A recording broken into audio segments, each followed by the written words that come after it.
तो चलिए स्टार्ट करते हैं हमारे चैप्टर नंबर 2 या यूनिट नंबर 2, जिसका नाम है Olympic value education. Class 11th के पॉइंट ऑफ व्यू से हम लोग चीज़ों को कवर अप कर रहे हैं और याद रखना ये 2024-2025 के सभी स्टूडेंट्स के लिए वीडियो रहने वाला है। वीडियो में करने से पहले अगर आप लोग फिजिक्स पढ़ना चाहते हो मेरे साथ डेडिकेटली, तो मेरा फिजिक्स का एक दूसरा चैनल है जहाँ पे मैं फिजिक्स आप लोग को कवर अप करवा रहा हूँ, तो उसको भी सब्सक्राइब जरूर कर लीजिएगा। इसके अलावा आप लोग मुझे फॉलो अप कर सकते हैं इंस्टा और टेलीग्राम पे, सो दैट सारी अपडेट्स आप लोग को हमेशा मिलते रहे। इन सब के अलावा आप में से मैक्सिमम लोग पूछते रहते हैं कि भैया कौन सी बुक को हम लोग को प्रेफर करना चाहिए, तो मैं आप लोग को बताना चाहता हूँ बुक आप लोग को स्कूल में कोई भी रिफर करते हैं, but one of the best book आप लोग के लिए रहेगी ओसवाल गुरुकुल की तरफ से फिजिकल एजुकेशन क्लास 11 की बुक। इस बुक के अंदर आप लोग को सभी चैप्टर्स बहुत अच्छे और डिटेल वे में कवर अप करवाए गए और स्पेशली इसके अंदर कोई भी टॉपिक को डिलीट नहीं किया गया। जो सिलेबस का हिस्सा है सिर्फ वही पढ़ाया गया है, एक्स्ट्रा टॉपिक आप लोग को एक बूंद भी नहीं मिलने वाला है इसके अंदर। तो इसके अंदर आप लोग को सभी टाइप के वैरायटी ऑफ क्वेश्चंस भी मिल जाएंगे, इंक्लूडिंग आप लोग को इसी बुक के अंदर प्रैक्टिकल के सभी पोर्शन भी कवर अप है। मतलब प्रैक्टिकल की बुक अलग से परचेज करने की जरूरत नहीं है, एक ही बुक के अंदर थ्योरी प्लस प्रैक्टिकल दोनों कवर अप है। ये बुक सबसे बढ़िया आप लोग के लिए रहने वाली है, तो डिस्क्रिप्शन में मैंने लिंक दे दिया, Amazon के थ्रू उसको परचेज कर लो, सो दैट घर बैठे आप लोग की बेस्ट प्रिपरेशन इस बुक के साथ हो जाए। इसके अलावा अगर आप लोग को नोट्स चाहिए तो मेरे प्रीमियम नोट्स मेरे प्लेटफॉर्म की वेबसाइट और एप्लीकेशन दोनों में आप लोग के लिए अपलोड हो चुके हैं न्यू सिलेबस के अकॉर्डिंग। तो अभी जाएं डाउनलोड करें, अगर आप चाहो तो डायरेक्टली वेबसाइट के थ्रू भी डाउनलोड कर सकते हो, अदरवाइज प्ले स्टोर से एप्लीकेशन मेरी डाउनलोड कर लो और एप्लीकेशन के थ्रू भी आप लोग मेरे नोट्स को डाउनलोड कर पाओगे। नोट्स डाउनलोड करना है और प्रिंट आउट कराना और अपने घर बैठे one of the best preparation start करना है। स्पेशल डिस्काउंट चाहिए तो P30 कोड यूज कर लेना, जिसके थ्रू स्पेशल डिस्काउंट आप लोग को मिल जाएगा। पहली चीज तो ये जो टॉपिक आज हम कवर अप करने वाले ये सिलेबस के अकॉर्डिंग, अगर आपको यकीन ना हो तो सिलेबस आप लोग के सामने मैंने पॉप अप कर दिया। ये ऑफिशियल सिलेबस है, अगर आपके स्कूल के टीचर इसके अलावा कुछ और पढ़ा रहे हैं तो ये चीज समझ जाना कि वो आउट ऑफ सिलेबस टॉपिक है। तो जो चीज मैं पढ़ा रहा हूँ एकदम सिलेबस के अकॉर्डिंग रहेंगी, तो बिल्कुल आप लोग को टेंशन नहीं लेना। बस एक चीज याद रखना, इस सिलेबस में हम लोग सबसे पहले एंशिएंट ओलंपिक और मॉडर्न ओलंपिक को स्टार्ट करने वाले हैं, उसके बाद बाकी टॉपिक्स को कवर अप करेंगे। तो चलिए भाई, सबसे पहला टॉपिक है जिसका नाम है एंशिएंट और मॉडर्न ओलंपिक। तो ओलंपिक क्या होता है? तो ओलंपिक दो हिस्सों में आप लोग को देखने को मिले थे, एक तो एंशिएंट टाइम पे ओलंपिक देखने को मिले थे और एक मॉडर्न टाइम पे। अब ये एंशिएंट और मॉडर्न के बीच में कितना डिफरेंसेस है आइए जानते हैं। तो सबसे पहले समझते हैं एंशिएंट ओलंपिक को। तो आखिर ये एंशिएंट ओलंपिक क्या होता है? तो एंशिएंट ओलंपिक एक्चुअल में 776 बीसी में स्टार्ट हुआ था और उसको स्टार्ट किया गया था हरकुलिस के थ्रू अपने पापा ज़्यूस के ऑनर में। अब ये ओलंपिक में होता क्या था? तो ओलंपिक एक किस्म का गेम्स एंड स्पोर्ट्स कॉम्पिटिशन था जो उस टाइम पे यार आप लोग को देखने को मिलता था ग्रीस में। यहाँ पे ढेर सारे डिफरेंट टाइप के स्पोर्ट्स इवेंट ऑर्गेनाइज कराए जाते थे, जैसे जेवलिन थ्रो हो गया, रेसलिंग हो गई, रेसिंग हो गई, बॉक्सिंग हो गया। इसी के साथ साथ यहाँ पे विनर को क्राउन दिया जाता था ऑलिव का, और ये हर 4 साल में ओलंपिया नाम का एक शहर था ग्रीस के अंदर, वहां पे आप लोग को देखने को मिलता था। इसी के साथ साथ मैं आपको बताना चाहता हूँ ओलंपिक गेम्स को रोमन ने बैन कर दिए थे, लेकिन रोमन ने इन गेम्स को बैन तो कर दिए, लेकिन वहां के रहने वाले लोगों के दिल से ये गेम्स कभी भी नहीं मिट सके थे। अब यार रूल्स कैसे रहते थे मैं आपको बताना चाहता हूँ। जो भी पार्टिसिपेट कर रहा है वो ग्रीस का ही रहना चाहिए, फिजिकली फिट रहना चाहिए, स्लेव और क्रिमिनल्स को यहाँ पे अलाउ नहीं किया जाता था पार्टिसिपेशन के लिए। साथ में जो कॉम्पिटिटर है अगर वो पार्टिसिपेट कर रहा तो 1 महीने पहले से उसको स्टे करना पड़ता था वहां पे। इसके अलावा वुमेन्स का पार्टिसिपेशन अलाउ नहीं था। एमेच्योर स्पोर्ट्स पर्सन मतलब नए नवेले ही स्पोर्ट्स पर्सन पार्टिसिपेट कर सकते थे, प्रोफेशनल बंदों को अलाउ नहीं था यहाँ पे पार्टिसिपेशन के लिए। इसी के साथ साथ ओपनिंग सेरेमनी कैसी होती थी तो मैं आपको बताना चाहता हूँ। ओपनिंग सेरेमनी में जो भी यार पार्टिसिपेट कर रहे हैं उनके फादर, ब्रदर, ट्रेनर सबको यार स्टेडियम में गैदर होना पड़ता था। फिर वहां पे जो एक्सपर्ट रहते थे गेम्स एंड स्पोर्ट्स के वो ओथ दिलाते थे उन लोग को। इसके बाद फिर जो एक पिग रहता था उसका सैक्रिफाइस किया जाता था ज़्यूस के नाम पे। और जब स्टेडियम पे सभी के सभी स्पोर्ट्स पर्सन गैदर होते थे उस टाइम पे अगर किसी भी स्पेक्टेटर को लगा कि भाई ये इस बंदे को नहीं खिलाना चाहिए, अगर ऑब्जेक्शन उठ गया तो सच में उसको नहीं खिलाया जाता था, भले उसने इतनी मेहनत करके आया। ये तो वही बात हुई कि यार भाई मतलब मान लो आपकी क्रश का कोई बॉयफ्रेंड बन गया और वो गलती से ओलंपिक के स्टेडियम के अंदर खड़ा हुआ है, आपने बोल दिया इसको मत खिलाओ, खत्म, bye bye, tata, goodbye, गया, तो बदला ले लिया गया, इंतकाम। तो चलिए भाई, इसी के साथ साथ यहाँ पे ये स्पेसिफिक स्पोर्ट्स लगभग 5 दिन के हुआ करते थे उस टाइम पे। इसी के अलावा अवार्ड क्या दिया जाता था? अवार्ड ना उस टाइम पे इतना ज्यादा कोई बहुत ज्यादा इंपॉर्टेंस नहीं था, इसलिए आप देख रहे होंगे कि यहाँ पे सिर्फ एक ऑलिव की क्राउन इस तरीके से नवाजा जाता था जो भी विनर रहता था उनको, और साथ ही साथ एनिमल्स हो गए या फिर ग्रेन्स हो गए विनर्स को दिया जाता था। तो ये तो हो गया एंशिएंट ओलंपिक के बारे में। अगली बात करते हैं मॉडर्न ओलंपिक के बारे में। तो मैं आपको बताना चाहता हूँ ओलंपिक गेम्स बंद हो चुके थे, फिर वापस से कोई एक ऐसा बंदा वापस से आएगा और सोचेगा कि यार दुनिया में ना इतनी ज्यादा लड़ाइयां चल रही है, लोग एक दूसरे से लड़ रहे हैं, कंट्रीज एक दूसरे से लड़ रही है,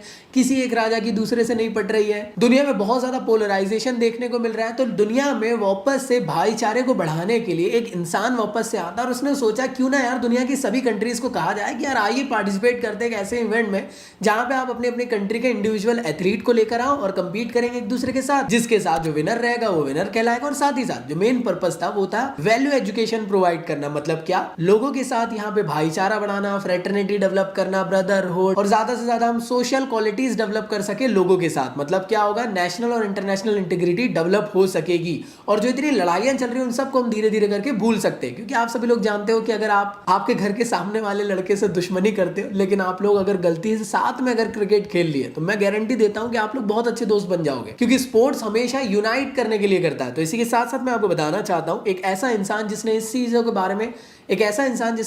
के बारे में सोचा, उसका नाम था बैरन डी कॉर्बिटन, जिनको कहा जाता है फादर ऑफ। और 1893 में इन्होंने एक मीटिंग बुलाए थे जिसमें कि दुनिया की ढेर सारी कंट्रीज को एक साथ बुलाया गया था और मीटिंग करी गई थी और बोला गया था कि यार देखो यार, बहुत लड़ाई शड़ाई चल रही है, अब एक काम करते हैं यार, थोड़ा लड़ाई शड़ाई को भूलते हैं, आइए सब लोग एक साथ गेम वेम खेलते हैं।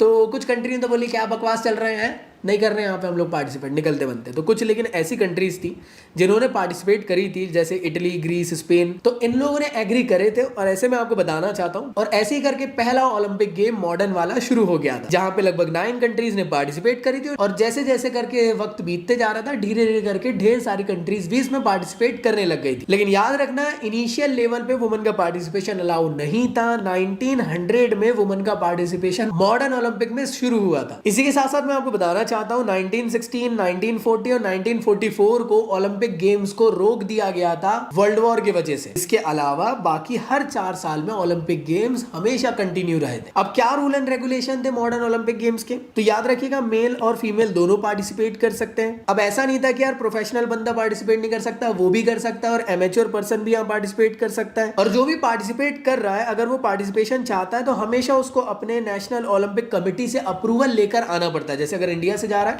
तो IOA का अप्रूवल मिलना चाहिए। IOA क्या है, कमेंट बॉक्स में मुझे बताओ। अब इसके बाद बात करते हैं कैसे ओपनिंग सेरेमनी हुआ करती थी उस टाइम पे। तो जब भी मॉडर्न ओलंपिक गेम स्टार्ट होंगे तो वो मशाल जलाकर लेकर आई जाएगी ग्रीस के शहर से, और वो मशाल को हम लोग आज के टाइम पे टॉर्च कहते हैं, फ्लेम कहते हैं, जो आप कह सकते हो। और वो मशाल को लेकर आया जाता है उस कंट्री में जहां पे ओलंपिक गेम शुरू होने वाले हैं। तो जैसे उस स्पेसिफिक ओलंपिक फ्लेम को उस कंट्री में लेकर आया जाता है, तो वहां उस कंट्री के जो प्राइम मिनिस्टर होंगे या प्रेसिडेंट होंगे या जो भी हेड ऑफ द स्टेट होंगे, वो डिक्लेयर करेंगे कि गेम्स को अब शुरू किया जाए। और जब गेम्स शुरू होंगे तो उससे पहले एक मार्च पास्ट देखने को मिलती है, जहां पे जितने भी स्पोर्ट्स पार्टिसिपेंट अगर पार्टिसिपेट कर रहे हैं वो सभी के सभी उस मार्च पास्ट में पार्टिसिपेट करते हैं। और इसके बाद फिर ओलंपिक की ओथ दिलाई जाती है। इसके अलावा जब ओपनिंग सेरेमनी हो रही है तो यार भाई नाच गाना तो होगा ना भाई, थोड़ा जश्न वश्न, तो इसलिए रिक्रिएशन और कल्चरल प्रोग्राम देखने को मिलते हैं। और इसके बाद आप लोग देखते हो गेम्स चालू हो जाते हैं। अब यार क्लोजिंग सेरेमनी कैसी होती है, तो क्लोजिंग सेरेमनी में होता ही है कि जितने भी स्पोर्ट्स पर्सन है वो वापस से असेंबल करते हैं ग्राउंड में, और फिर जो सिटी के हेड वगैरह होते हैं या फिर जो कंट्री के जो हेड वगैरह है वो आकर बड़े से अच्छे से कहते हैं कि यार बहुत ही मजा आया गेम वेम खेलने में। और जो कमेटी जैसे ओलंपिक कमेटी वगैरह, उनको आदर सम्मान किया जाता है कि यार मजा आ गया, आप लोगों ने जो प्रोग्राम मतलब कराए हैं एकदम रंगारंग प्रोग्राम था। इसी के साथ साथ फिर डिक्लेयर कर दिया जाता है कि गेम्स अब बंद हो चुके हैं, खत्म हो चुके हैं, और जो फ्लैग है उसको वापस से नीचे उतार दिया जाता है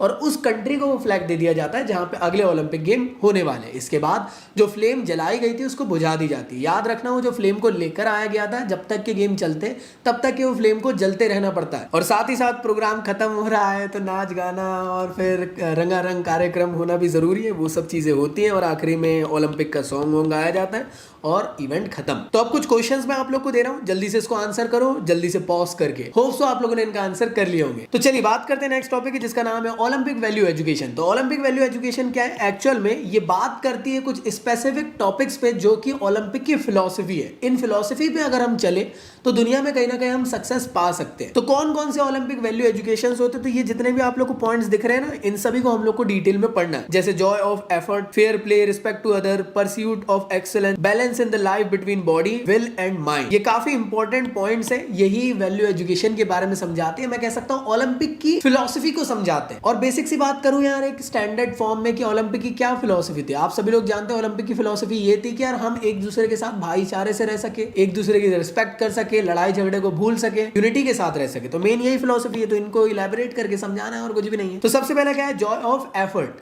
तो यूनेस्को के चार्टर के हिसाब से ऐसा कहा जाता है कि हर इंसान के पास ये फंडामेंटल राइट है। जैसे आज के टाइम पे सांस लेना फंडामेंटल राइट है, right to education fundamental right है। तो ऐसे यार आप लोग के पास फंडामेंटल राइट होता है कि आप लोग फिजिकल एजुकेशन और स्पोर्ट्स में पार्टिसिपेट कर सकते हो। कोई भी आपको रोक नहीं सकता इसमें पार्टिसिपेट करने से। इसका मतलब क्या है कि दुनिया में जितने भी लोग हैं उन सबको स्पोर्ट्स की तरफ जरूर जाना चाहिए, खेल कूद करना चाहिए, क्योंकि जब हम खेल कूद करते हैं, स्पोर्ट्स में पार्टिसिपेट करते हैं, तो हम लोग कहीं ना कहीं बहुत ज्यादा इंजॉय करते हैं इन इवेंट से और अपने आप को रिफ्रेश कर पाते हैं। हर एक ऑर्गेनाइजेशन में आप देखते होंगे कि कल्चरल या फिर स्पोर्ट्स एक्टिविटी होती है, चाहे आप कॉलेज में जाओ या आप स्कूल में जाओ। स्कूल में आप देखते होंगे स्पोर्ट्स डे होते ही हर साल। क्यों होते हैं?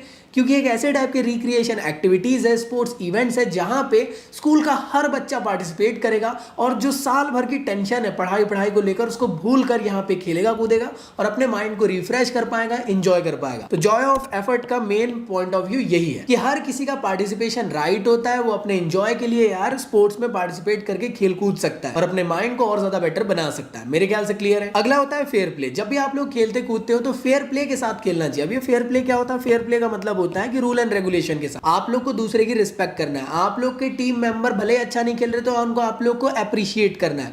अगर आपको ऐसा लगता है कि यार आपसे कुछ गलती हो रही तो उस चीज को एक्सेप्ट करना है। आपको ऐसा लगता है कि यार दूसरे लोग बहुत अच्छा खेल रहे तो आपको उनको अप्रिशिएट करना आना चाहिए। आपको ऐसा लगता है कि आप आउट हो चुके हो, है ना? कई बार देखे होंगे कुछ प्लेयर्स ऐसे रहते हैं जो बहुत दिग्गज प्लेयर रहते हैं कि अगर गलती से एज लगकर पीछे कीपर के हाथ में चला गया और यहाँ पे एकदम से अपील होने लग गई, एम्पायर ने नॉट आउट दे दिया, लेकिन जो एकदम क्लास वाले जो स्पोर्ट्स पर्सन रहते हैं वो पिच को छोड़कर चले जाते हैं। क्यों? क्योंकि वो फेयर प्ले के साथ खेलना जानते हैं। तो आपने सचिन तेंदुलकर की पारी को देखे होंगे, हाशिम अमला को देखे होंगे, महेंद्र सिंह धोनी को देखे होंगे। हमेशा ये लोग फेयर प्ले वाली क्वालिटी को ही दर्शाते हैं। इसी की वजह से तो आज के टाइम पे एकदम एपेक्स लेवल के स्पोर्ट्स पर्सन जाने जाते हैं। तो जो भी स्पोर्ट्स पर्सन आप लोग का फेवरेट होगा, जो बेस्ट से बेस्ट परफॉर्मेंस दिखा रहा है, वो फेयर प्ले की भावना अपने अंदर जरूर रखता है। और फेयर प्ले तभी आता है जब आप लोग धीरे धीरे करके यार स्पोर्ट्स में पार्टिसिपेट करोगे। जैसे जैसे वक्त बीतते जाएगा फेयर प्ले की क्वालिटी बढ़ती जाती है। और याद रखना, फेयर प्ले ही किसी भी इंडिविजुअल एथलीट के एटीट्यूड को रिफ्लेक्ट करता है। अगला होता है कि दूसरों की रिस्पेक्ट करना। बेसिक सी बात है यार, ओलंपिक का चार्टर भी यही कहता है कि हम लोग यहाँ पे पीसफुली एक गेम खेल सके। यहाँ पे हम लोग जो भी पार्टिसिपेट कर रहे हैं, अलग अलग रंग रूप के आ रहे हैं, अलग अलग रिलीजियस, अलग अलग कास्ट के लोग आ रहे हैं, लेकिन एक दूसरे के साथ आकर खेल रहे हैं।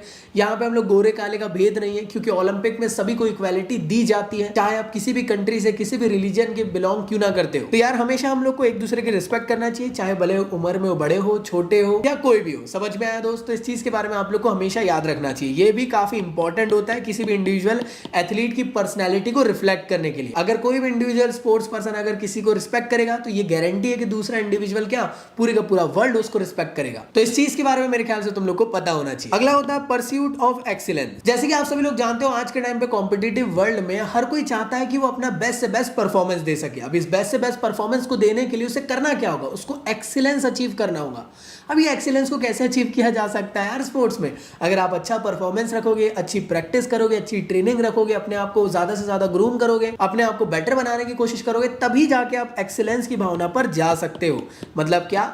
ओलंपिक कभी नहीं कहता कि किसी को नुकसान पहुंचाकर आप एक्सीलेंस ले सकते हो। एक्सीलेंस तो तब आएगा जब आप मेहनत करोगे तो एक्सीलेंस अपने आप लोग को अचीव होगा। तो मेरे ख्याल से तुम लोग को यहाँ तक की चीजें क्लियर है। इसके बाद अगला है आप लोग का balance between the body, will and mind. Actual में ये जो स्पेसिफिक वैल्यू है, ये इस प्रिंसिपल पे बेस्ड है कि यार आप लोग को ना हेल्दी और बैलेंस लाइफस्टाइल की तरफ आप लोग को अपना ध्यान देना चाहिए, जिससे कि आप लोग का फिजिकल, मेंटल और इमोशनल वेलबींग हो सके। अगर मैं बात करता हूँ स्पोर्ट्स एंड फिजिकल एजुकेशन के कॉन्टेक्स्ट से, तो जो भी इंडिविजुअल स्पोर्ट्स पर्सन है उसको हेल्थ और फिटनेस की तरफ ज्यादा से ज्यादा फोकस करना चाहिए, जिसके थ्रू उसका बॉडी, विल और माइंड और साथ ही साथ स्पिरिट भी डेवलप होगी। अब ये ना सोचे कि यार फिजिकल एजुकेशन के पॉइंट ऑफ व्यू से सिर्फ आप लोग बैलेंस बिटवीन बॉडी, विल और माइंड को समझ सकते हैं। आप लोग अगर इसको थोड़ा और इंडिविजुअल पॉइंट ऑफ व्यू से देखते हो कि मान लो कोई एक स्पोर्ट्स पर्सन है, वो ज्यादा से ज्यादा अपने हेल्थ पे ध्यान देने की कोशिश करे। अब कोई इंडिविजुअल स्पोर्ट्स पर्सन सिर्फ अपनी फिजिकल हेल्थ पे तो ध्यान नहीं देगा, उसी के साथ साथ उसकी जिंदगी भी है, उसकी पर्सनल लाइफ भी है, प्रोफेशनल लाइफ भी है, तो उसको अपनी मेंटल एबिलिटीज पे भी फोकस करना चाहिए, जिसके थ्रू वो अपना ओवरऑल वेलबींग कर सके। तो मेरे ख्याल से तुम लोग को यहाँ तक की सारी चीजें क्लियर हो चुकी। अगला टॉपिक है आप लोग को ओलंपिक सिंबल, काफी ज्यादा इंपॉर्टेंट है। पहला होता है ओलंपिक का फ्लैग। ओलंपिक का जो फ्लैग है, बैरन डी कॉर्बेट ने इसको डिजाइन करे थे 1913 को। ये कुछ इस तरीके से दिखाई देता है जैसे आप लोग को दिख रहा है। ये एक व्हाइट कलर का सिल्क का क्लोथ होता है, जिसमें किसी भी टाइप के आपको बॉर्डर देखने को नहीं मिलेगी और 5 इंटरलॉक रिंग देखने को मिलने वाले।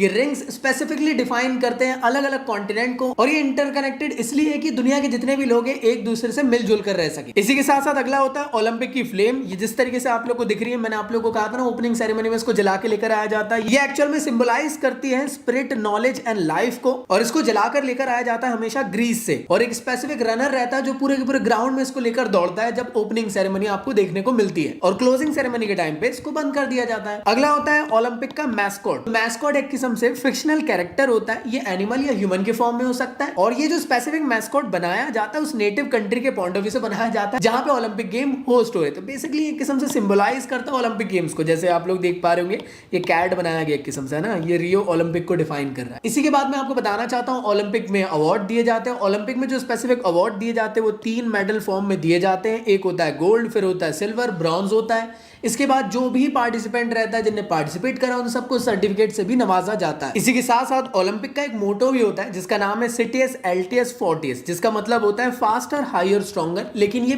पहले जाना जाता था ये मोटो, आज के टाइम पे इसको चेंजेस आ चुके हैं। इसके अंदर अब सिटियस एल्टियस फोर्टियस के अलावा आपको इसके आगे देखने को मिलता है कम्यूटेयर। क्लियर दोस्त? इसका मतलब क्या होता है? इसका मतलब होता है इसके आगे आप लोग को एड ऑन होना चाहिए, वो है टुगेदर। टुगेदर आप लोग को ये हो चुका है इसका मतलब। क्लियर दोस्त? तो ये चीज याद रखना। अब भैया कोई रेफरेंस है क्या? मैं आप लोग को एक वेबसाइट दिखा रहा हूँ, ये स्पेसिफिक कटिंग है ओलंपिक की स्पेसिफिक ऑफिशियल वेबसाइट का। तो भाई अब मान लो आपको ये मोटो लिखना है। मैंने इसको दिखाने का मेन मोटो ये था कि पुरानी अगर किताबें से पढ़ रहे हो या अगर किताबों ने इसको अपडेट नहीं करी तो आप लोग को ये देखने को मिल रहा होगा। इसके अलावा भी एक और को एड ऑन कर दिया गया जो मैंने अभी आप लोग को बताया। इसके अलावा ओलंपिक की ओथ दिलाई जाती है, तो वो क्या होती है? तो वो इस तरीके से आप लोग को देखने को मिलती है। अगर आप चाहो तो इसको पॉज करके रीड कर सकते हो। हर इंडिविजुअल ओलंपिक प्लेयर को ये ओथ लेनी पड़ती है। तो चलिए भाई पॉज करिए वीडियो को और जल्दी से फर्स्ट, सेकंड और थर्ड नंबर का क्वेश्चन को जल्दी से अटेंड करने की कोशिश करें, और साथ ही साथ फोर्थ और फिफ्थ क्वेश्चन को भी पॉज करके जल्दी से आंसर करें। तो मेरे ख्याल से आप लोगों ने इसको रीड कर लिए होंगे। अगला टॉपिक है आप लोग को ओलंपिज्म। तो आइए जानते हैं इसके अंदर कुछ वैल्यू ऑफ ओलंपिज्म के बारे में। तो 3 वैल्यूज होती है, इसको याद रखना है। पहला होता है रिस्पेक्ट, दूसरा होता है एक्सीलेंस, तीसरा होता है फ्रेंडशिप। तो रिस्पेक्ट में बेसिक सी बात वही आ रही है कि आप लोग फेयर प्ले के साथ खेलो, दूसरे की रिस्पेक्ट करो, जिससे कि आपको भी रिस्पेक्ट मिलेगी, चाहे बड़ा हो या छोटा हो, किसी भी टाइप का आपको डिस्क्रिमिनेशन नहीं करना है। अगला है एक्सीलेंस। जब भी आप लोग खेलो तो अपना बेस्ट से बेस्ट देने की कोशिश करो, जिससे कि आप लोग अपने इंडिविजुअल कंट्री का नाम आगे बढ़ा सको। और नेक्स्ट होता है आप लोग का फ्रेंडशिप। सीधी सिंपल बात है यार, ओलंपिक का मोटो यही था कि यार दुनिया में जितनी भी कंट्रीज एक दूसरे के साथ जब पार्टिसिपेट कर रही है तो नेशनल और इंटरनेशनल इंटीग्रिटी बन सके, भाईचारा बन सके, दोस्ती बन सके, जिसके थ्रू हम लोग दुश्मनी को खत्म कर सके। तो अगला होता है ओलंपिक मूवमेंट का स्ट्रक्चर क्या होता है, आइए इसको जान। तो मैं आपको बताना चाहता हूं कुछ अलग अलग टाइप की कमिटीज आप लोग को इसके अंदर देखने को मिलने वाली है जो एक्चुअल में ओलंपिक गेम्स को ऑर्गेनाइज कराती है। तो वर्ल्ड लेवल पे अगर मैं बात करूं वो होती है इंटरनेशनल ओलंपिक कमेटी। ये एक सुप्रीम अथॉरिटी होती है ओलंपिक मूवमेंट की, जिसको फॉर्म किया गया था 1894 को जून में। इसका जो हेडक्वार्टर है आप लोग को देखने को मिलेगा स्विट्जरलैंड में। ये कई बार एग्जाम में पूछा जाता है, तो याद रखिएगा चाहे वो ओलंपिक समर वाले हो या विंटर वाले हो, दोनों को ऑर्गेनाइज करने का काम इन्हीं का है। अब यहाँ पे जो आईओसी है, इसको जो गवर्निंग बॉडी है इसका नाम होता है नेशनल ओलंपिक कमेटी, जिसको एनओसी से भी हम लोग जानते हैं। ये एक इंटरनेशनल स्पोर्ट्स फेडरेशन है और इंटरनेशनल ओलंपिक कमेटी का लोगो कुछ इस तरीके से देखने को मिलता है आपको। अब क्या फंक्शन होता है यार आईओसी का, तो मैं आपको बताना चाहता हूं। कहां पे गेम होस्ट होने वाला है, कब होने वाला है, इन सब को बताने का काम यही करते हैं। इसी के साथ साथ इवेंट को ऑर्गेनाइज कराने का काम भी नहीं कर रहता है। जो भी स्पेसिफिक गाइडलाइंस आ रही है, रूल एंड रेगुलेशन में कुछ भी चेंजेस आ रहे हैं, कुछ भी हो रहा है, थोड़ा भी चेंजेस आ रहा है, तो ये यही काम करेंगे। इसके अलावा इनका एक और इंपॉर्टेंट काम है कि यार जो भी ओलंपिक गेम ऑर्गेनाइज हो रहे हैं वो फेयर प्ले के पॉइंट ऑफ व्यू से हो सके, किसी भी टाइप का कोई डिस्क्रिमिनेशन ना हो ओलंपिक में। इसी के साथ साथ ये डोपिंग प्रैक्टिस के हमेशा अगेंस्ट रहते हैं। मतलब क्या कि स्पोर्ट्स के फील्ड में कोई भी डोपिंग लगा के ना आ सके, इस पे हमेशा से ध्यान दिया जाएगा। ओलंपिक में अगर कोई डोपिंग करता है तो उसको हमेशा के लिए बैन कर दिया जाता है स्पोर्ट्स इवेंट से। मतलब डोपिंग का मतलब होता है किस्म से, मान लो एक इंडिविजुअल एथलीट है, वो अपना नेचुरली अपने आप को फिटनेस बढ़ा रहा है। अब मान लो कोई एक ऐसा स्पोर्ट्स एथलीट आ गया, उसने इंजेक्शन लगा लिए जिससे कि उसकी पावर एकदम से बढ़ गई, तो मुझे एक बात बताओ, ये तो एक किस्म का डिस्क्रिमिनेशन हो गया ना। एक इंसान जो है नेचुरली सब चीज कर रहा है और आप लोग इंजेक्शन लगा के अपनी परफॉर्मेंस को बेस्ट बना रहे हो, तो ये गलत है। तो ये ओलंपिक की फील्ड में भी डोपिंग हमेशा से बैन रही है। इसी के साथ साथ आईओसी का एक और काफी इंपॉर्टेंट फंक्शन है, वो ये है कि यूथ को ज्यादा से ज्यादा हम लोग इंकरेज कर सके कि वो लोग स्पोर्ट्स की तरफ पार्टिसिपेट कर सके। जैसे आपने देखे सबसे सुप्रीम बॉडी कौन सी थी, वो थी आईओसी। अब आईओसी ने क्या करी है, हर कंट्री में ना अपनी इंडिविजुअल कमिटी बैठा कर रखी है कंट्री लेवल पे। तो हमारी कंट्री लेवल पे इंटरनेशनल ओलंपिक एसोसिएशन बैठा हुआ है, जो कि एक एक्चुअल में रिकॉग्नाइज कमेटी है आईओसी की तरफ से। इसको फॉर्म किया गया था 1927 में टाटा के थ्रू, और ये इसके फर्स्ट प्रेसिडेंट भी जाने जाते हैं। और उस टाइम के सेक्रेटरी का नाम अगर आप चाहो तो याद रख सकते हो, असिस्टेंट सेक्रेटरी का नाम चाहो तो याद रख सकते हो, बट याद रखना मेन प्रेसिडेंट का नाम याद होना चाहिए। और इसका हेडक्वार्टर कहाँ है? तो न्यू दिल्ली में। इसका लोगो कैसा होता है? तो ये कुछ इस तरीके से दिखाई देता है। अब इंडिया से अगर कोई पार्टिसिपेट करके ओलंपिक में जाना चाहता है तो इनके अप्रूवल के बिना नहीं जा सकता। क्लियर दोस्तों? तो याद रखना आईओए आप लोग को हमेशा देखने को मिलेगा, ये एक सुप्रीम बॉडी हमारे कंट्री लेवल पे, ठीक है ना जी। तो इनने भी क्या करे, स्टेट ओलंपिक एसोसिएशन वाली, मतलब कि मध्य प्रदेश से अगर कोई जाना चाहता है तो स्टेट ओलंपिक कमेटी के पास जाएगा वो, फिर स्टेट ओलंपिक कमेटी रिकमेंड करेगी कि भैया इनको ना सच में ओलंपिक तक ले जाना चाहिए, फिर वो जाकर रिकमेंड करेगा आईओए को, फिर आईओए रिकमेंड करेगा किसको? इंटरनेशनल ओलंपिक कमेटी को, कि हमारे कंट्री से ये आने वाले। याद रखिएगा जितने भी रूल एंड रेगुलेशन आप लोग को देखने को मिलेंगे आईओसी की तरफ से आएंगे, वो सभी के सभी कंट्री में वो कंट्री लेवल पे बताने का काम इनका रहेगा फिर कि यार भाई आईओसी की तरफ से ये रूल एंड रेगुलेशन आए, ये चीजें रहेगी। समझ में आ रहा है कि नहीं भाई? तो ये काफी इंपॉर्टेंट कमेटी हमारे इंडिया लेवल के लिए। इसके बाद जैसे मैंने आप लोग को समझाया था, याद करना भी थोड़ी देर पहले, जैसे आप लोग पेजेस को टर्न करते हो तो आप लोग देखते हो कि इंटरनेशनल ओलंपिक कमेटी की मेन गवर्निंग बॉडी का नाम है नेशनल ओलंपिक कमेटी, NOC। अब इनका क्या काम होता है, इनका क्या मिशन होता है, आइए जानते हैं। इनका बेसिक मिशन ये है कि ज्यादा से ज्यादा ओलंपिक मूवमेंट को हम प्रमोट कर सकें, प्रोटेक्ट कर सके और डेवलप कर सके, लोगों तक के उसकी पहुंच बनाई जा सके, दुनिया के एक एक कंट्री के, एक एक गांव के, एक एक शहर के लोग जान सके कि ओलंपिक गेम होने वाले हैं, इसमें पार्टिसिपेट करना चाहिए। ओलंपिक के बारे में, ओलंपिक की वैल्यूज के बारे में, ओलंपिक की वैल्यू एजुकेशन के बारे में हम लोग लोगों तक पहुंच बना सके। तो ये इनका बेसिक काम होता है। आप लोग को लगभग 206 NOCs देखने को मिलेगी दुनिया में। और याद रखना ये एक सोल अथॉरिटी होता है इंटरनेशनल ओलंपिक कमेटी का, बहुत इंपॉर्टेंट है भाई, ठीक है ना। तो अगला होता है आप लोग का इंटरनेशनल स्पोर्ट्स फेडरेशन। तो इंटरनेशनल स्पोर्ट्स फेडरेशन एक किस्म की इंटरनेशनल नॉन गवर्नमेंटल ऑर्गेनाइजेशन है जो कि इंटरनेशनल ओलंपिक कमेटी की तरफ से रिकॉग्नाइज की गई है। इन बेसिक फेडरेशन का काम क्या होता है? देखो यार, होता क्या ना है कि हर स्पोर्ट्स लेवल पे अलग अलग टाइप के फेडरेशन बना दिया जाता है। जैसे कि हॉकी के लिए एक फेडरेशन बना दिया गया, मैं मान लेता हूं जैसे फुटबॉल के लिए एक फेडरेशन बना दिया गया कि यार ये फेडरेशन ध्यान रखेंगे हमेशा कि यार उस इंडिविजुअल स्पोर्ट्स में ज्यादा से ज्यादा पहुंच हो सके लोगों की, ज्यादा से ज्यादा लोग पार्टिसिपेट कर सके। तो उस इंडिविजुअल स्पोर्ट्स के लिए एक फेडरेशन बना दिया गया है जो कि ओलंपिक लेवल पे हमेशा फोकस करेगा, ज्यादा से ज्यादा ओलंपिक को प्रमोट भी करेगा कि अगर आप पार्टिसिपेट करोगे तो ओलंपिक लेवल में खेल सकते हो उस इंडिविजुअल स्पोर्ट्स के लिए। तो याद रखना नेशनल लेवल पे भी यार एडमिनिस्ट्रेटिव बॉडीज बना दी गई है नेशनल फेडरेशन की, जो कि नेशनल लेवल पे ध्यान देगी कि यार यहां से इनको लेना चाहिए, उस शहर से उसको लेना चाहिए, उस शहर से उसको लेना चाहिए। तो याद रखिएगा एक किस्म की इंडिपेंडेंस ऑटोनोमस बॉडी होती है, इसमें किसी का रोक टोक नहीं रहेगा, कोई गवर्नमेंट आकर इंपोज नहीं कर सकती कि अरे यार इसको रख लो, उसको हटा दो, ये कर दो। जो काबिल होगा वही पार्टिसिपेट कर पाएगा और वही ओलंपिक तक के जा पाएगा। तो याद रखना हमेशा, ये हमेशा से इंश्योर करते हैं कि जो स्टेटस है ओलंपिक का, जो चार्टर है उस पर फॉलो अप किया जा सके ओलंपिक। ऐसा नहीं कि यार ओलंपिक के चार्टर कुछ कह रहा है और यहाँ पे कोई चाचा विधायक है आ गए और बोले कि यार इनको हटाओ, इनको रख लो, ऐसा काम ना हो सके। तो इन सब से बचने का काम ये बॉडी करती है स्पेसिफिकली। तो आई होप तुम लोग को यहाँ तक की सारी चीजें क्लियर हो चुकी। अब पॉज करें वीडियो को और पहला क्वेश्चन दूसरा क्वेश्चन को अटेंड करें जल्दी से, और साथ ही साथ थर्ड क्वेश्चन और फोर्थ क्वेश्चन को अटेंड करें जल्द से जल्द। सो आई होप ये वीडियो तुम्हारे लिए बेनिफिशियल रहा हो। कैसा लगा मुझे कमेंट बॉक्स में जरूर बताना, और जितने क्वेश्चंस मैंने आप लोग को दिया था उन सबको भी आप लोग को अटेंड जरूर करना। इन सब के अलावा बेस्ट ऑफ लक आप सभी लोग को अपने एग्जामिनेशन के लिए। ऐसी पढ़ाई करते रहो और प्रीमियम नोट्स के साथ अच्छे से रिवीजन करते रहो। मिलता हूं नेक्स्ट वीडियो में, जब तक के लिए गुड बाय।